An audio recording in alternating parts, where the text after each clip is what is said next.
then mag-fraud audit ka, no law that will prohibit you to do it. Tama? Tama, ma'am, di ba?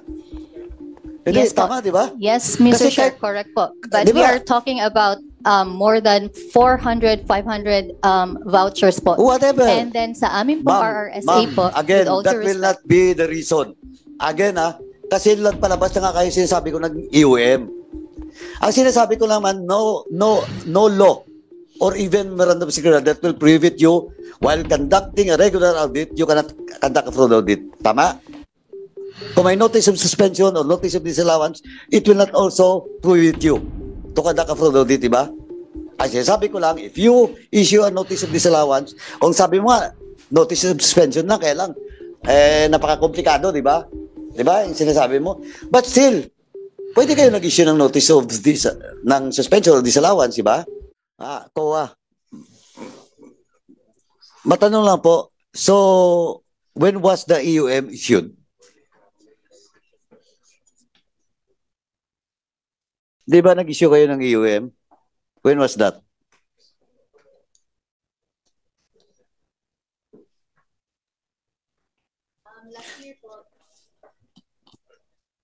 Last year po, Mr. Chair.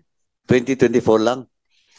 Yes po. So, paano yung 2022 na cash advances na ginawa nila?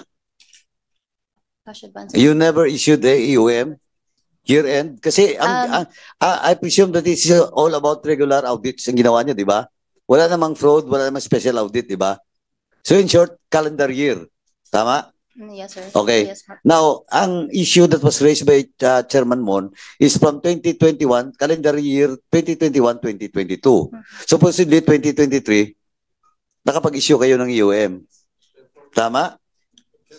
If you really perform your duty, okay lang kayo nag-issue ng EUM? Wala pong, nung 2022 po, hindi naman po naka-procure through cash advance yung fuel. I would like to correct that kasi parang narinig namin kanina na it's about advance payment po. So, iba yung issue dun sa cash advance, iba din po tong issue sa advance payment ng fuel. And yung cash advance, it happens when? Yung cash advance po, it has been like a standing practice na po. Practice Yearly, nakikita Yearly. namin meron ng unliquidated cash advance yung po. impasugong. Yes po. And you issue an EUM for that? Yes po. But they Mr. still continue to practice it Chair. despite of the fact that you issued an EUM.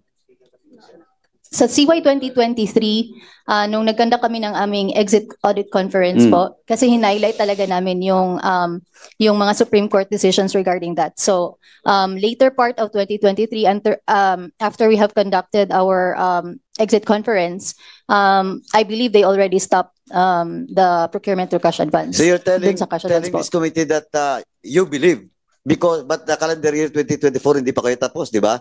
Yes po, pero nakita naman namin doon sa SL nila na wala ng cash advances yung mga SDOs po. Walang cash advances sa period ng 2023 to 2024? Later part sa 2023 after we have conducted our exit conference po. So nag-issue kayo ng EUM 2023? You never issued the EUM? Sa CY 2023 po, that is for the CY 2022 po na mga transactions. But you issue an EUM? Yes po. Oh, now, anong next nyo na move? Nag-issue ba kayo ng notice of disallowance? Oh. May I be recognized? Yes. Okay. With respect po to the issuance of notice of disallowance, wala pa po kaming nai-issue na notice of disallowance. Bakit? Because the liquidation report for the cash advances were fully liquidated, fully submitted to the audit team only on July 2024.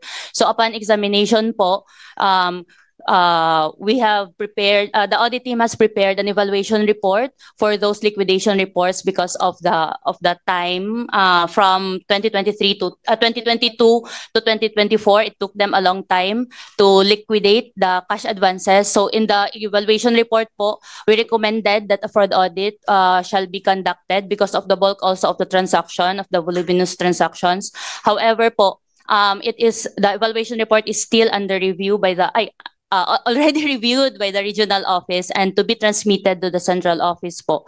And that recommendation the approval of that recommendation will be submitted by the assistant commissioner po to the commission proper. Yan, attorney, yung sinasabi mo is to conduct a fraud audit. Yung recommendation po.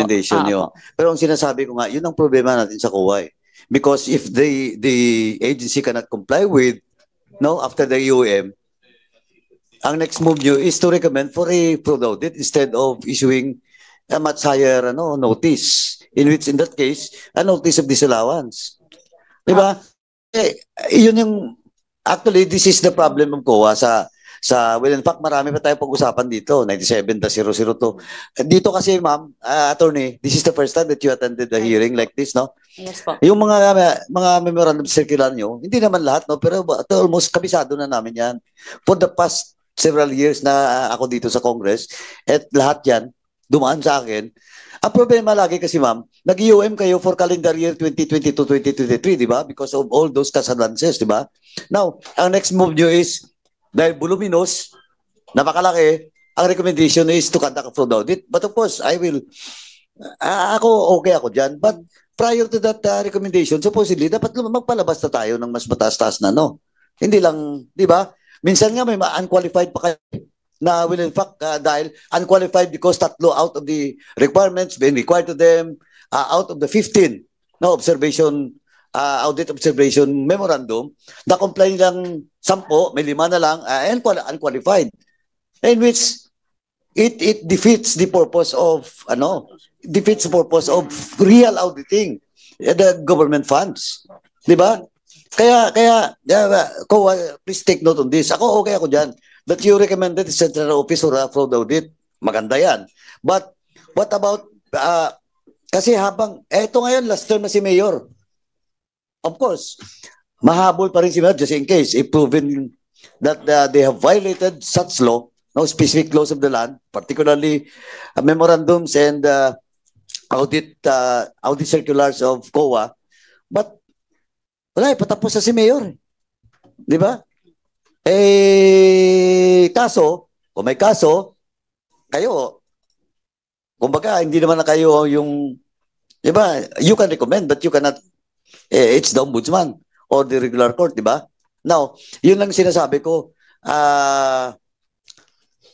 delayed po lagi tayo, COA. And it was proven for the past several hearings dito sa House. Kaya nga, naghabol kami dito sa Quadcom na magpalabas talaga ng na mas mabigat na review, no? And recommendation with regards to all memorandum circulars. And doon sa accountability mismo ninyo. You know why? Ito, yung fraud audit nyo, actually, alam ko na yan, 8 months. Diba? Minimum of 8 months. Bilang mo na yan. Magpapalabas kayo. Ito, pag simula, ngayon, you recommend to the central office, kailan pa yung gagalawin? Baka patapos ng election, wala pang decision ng central office nyo for that fraud audit. Second, pag start the fraud audit nyo, it will take minimum of 8 months. Kasi they will be given 6 months. Si Mayor wala na sa opposition, pero ang sitting Mayor, we have to comply. Di ba? Ayun yung sinasabi ko, ma'am, na katulad dito ngayon, nag-issue kayo ng EOM, 2022-2023 calendar year. Tapos, 2025 na ngayon, nakita nyo, malaki kasi itong amount, etc., etc., so we have to recommend fraud audit. Kung sa ano pa ang damo kung patay ng kabayo? Diba? But of course, the liability and accountability of Mayor, though he will retire o temporary stop. Mayor, tumatakbo ka ba? Nag-file ka ba ng candidacy mo ngayon for any position in government? Yes po, Your Honor. You're running for? Running for Vice Mayor. Oo. Running for Vice Mayor. No? But ang sinasabi ko nga, ayun. To be fair to everyone, dapat. Not only to the mayor, but of course to the constituents of Pasugong. Di ba? Once again, Mayor is running for Vice Mayor now. Aguinaldo Doctrine, Mayor, it cannot be applied, ha? Sa case mo.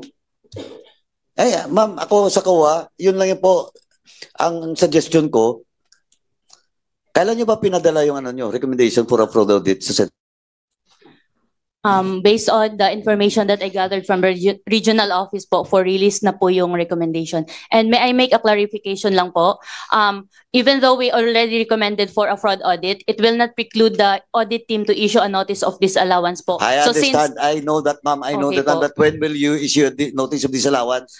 We have to be firm with the amount that we have to disallow po, because we have to consider how much is the loss suffered by the government, because it doesn't mean po that the cash advance is 27 million and that the total amount that has been lost is 27 Ma'am, I understand million. all of that, what you're saying. Okay Sinasabi ko nga, hindi naman ako accountant, pero kabisado ko na yan, man. Yung sinasabi mo, out of the 7 million, ilan lang yung, di ba, loss ng government to be refunded or to be issued a notice of disallowance. I understand all of that. And even the members of this committee, what I'm saying is, when will be that? Kasi nagpalabas na nga kayo ng EOM eh. Di ba, nakita nyo na yan. Di ba? All you have to do is, ilan ba, magkano bang losses talaga dito out of the 27 billion? Issue ko ng notice of disallowance, di ba? Ma'am, di ba? Ganun yun, oh. Process ninyo, di ba? Yes, Mr. Chair, that is correct. But yun nga, dun sa initial po namin na evaluation, instead po kasi na initially, we have thought of issuing a notice of suspension dun kasi documentary requirements lang din naman yung kulang. However, yung sa subsequent po namin na pag-check po namin, thorough verification conducted on those documents, we have found na very complex pala yung transaction and it warrants a fraud audit. And hindi na kaya sa aming regular audit, especially the procedures, kasi we cannot do a subpoena to those suppliers po. Pero mama, opo. sorry to cut you, mama. I Sure understand all of what you're saying, but I'm telling you na pwede naman nag-issue kayo ng notice of this suspension or disallowance, then mag-fraud audit. No law that will prohibit you to do it. Tama? Tama, ma'am, di ba? Hindi, Yes po. tama, di ba? Yes, Mr. Kasi Chair, correct po. But Di we ba? are talking about more than 400, 500 vouchers po. Whatever. And then sa amin po RRSA po, again, with all that due will respect, not be the reason. Again, kasi palabas na nga kayo sinasabi ko ng EOM. Ang sinasabi ko naman, no law or even memorandum of security that will prohibit you while conducting a regular audit, you cannot conduct a fraud audit. Tama? Kung may notice of suspension or notice of disallowance, it will not also prohibit you to conduct a fraud audit, di ba? Ay, sinasabi ko lang, if you issue a notice of disallowance, kung sabi mo nga, notice of suspension na, kaya lang, napaka-komplikado, di ba? Di ba? Yung sinasabi mo. But still, pwede kayo nag-issue ng notice of ng suspension or disallowance, di ba? Ay, sinasabi ko lang, ma'am,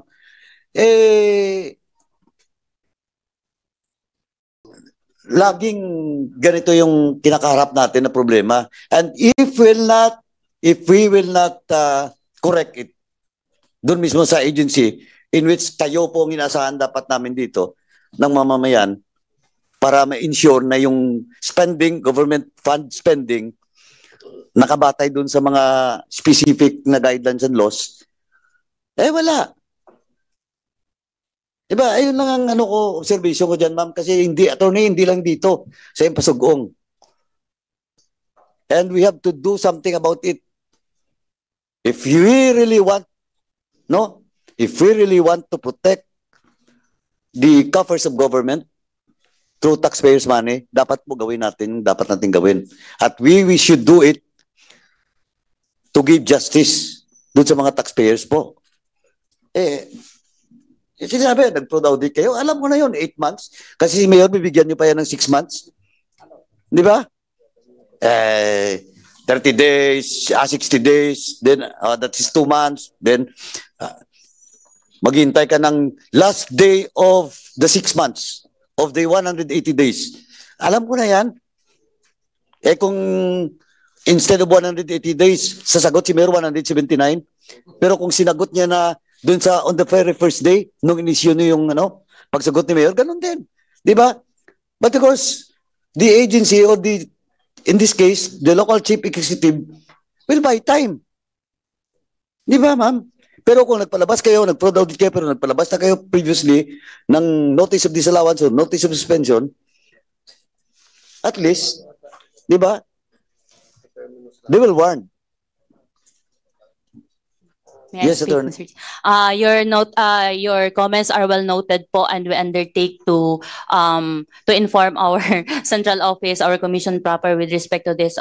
So we undertake also that we will make a report after this hearing so that all your comments will be well noted po. Thank you, Attorney. Kasi sa totoo lang, parang sirang plaka na kami dito eh.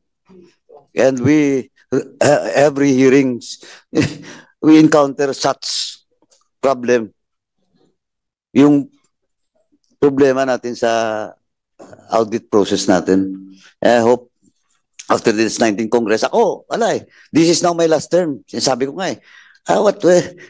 Ano yung para sa akin dito? This is for the love of country. Dito, kaya nga kanina, sa opening statement ko, nilinaw ko, wala akong pakialam sa politika nyo dyan. Well, in fact, I am also investigating my own LGU. Hindi naman ako tatakbo. Sa district pa namin. Oh, why? Because I have to show to the people, to my constituents, and also to the members of this Congress and to you, na wala, patas kami dito. Diba? And they will, this is the first time now, Mindanao, Impasugong. Pero alam ko, marami pang mga municipalities na may problema. Kaninang umaga, Batangas. Kaya kami dito, parang sirang plaka na kami na paulit-ulit. Every time nakausap namin yung taga-COA sa ibang region, sa ibang province, yung mga resident COA, paulit-ulit kami dito. Ma'am, di ba, pwede talaga yung gawin, di ba? No specific provision of law and even memorandum circulars that will prohibit you to do it. Di ba, ma'am? Tama? Yes po, Mr. Chair. Yun. Thank you. Napakahaba ng ano ko.